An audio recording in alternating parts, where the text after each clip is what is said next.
فيديو النهارده للتوضيح لأهم تردد لشبكة قنوات أبو ظبي الرياضية على النايل سات، فكنت حابب أعمل معاكم فيديو على سبيل التوضيح والتأكيد، وزي ما احنا موعدينكم على كل ما هو جديد.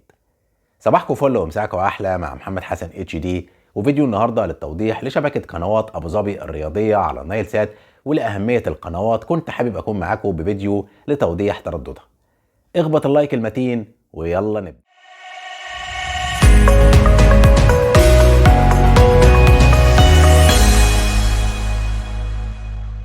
بعد ما رجعنا معاكم عشان نتكلم بتفاصيل اكتر بخصوص التردد الخاص بشبكه قنوات ابو ظبي على النايل سات ولاهميه القنوات، كنت حابب اكون معاكم بفيديو لتوضيح التردد الخاص بالباقه.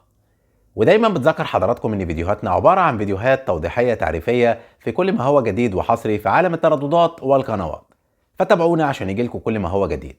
وسريعا كده لو هنتكلم على اهم القنوات الرياضيه الخاصه بقنوات ابو ظبي على النايل سات، زي قناه ابو ظبي سبورت 1 اللي موجوده على التردد اللي موجود معانا، وقناه ابو ظبي سبورت 2 اللي موجوده على نفس التردد، وقناه يس سبورتس اللي موجوده على نفس التردد.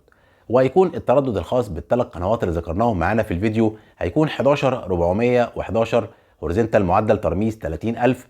وفي حالة عدم التقاط إشارة على التردد يرجى مراجعة الطبق الخاص بيك، إن ده التردد الثابت والدايم للباقة على النايل سات. فكنت عامل معاكم الفيديو على سبيل التوضيح والتأكيد.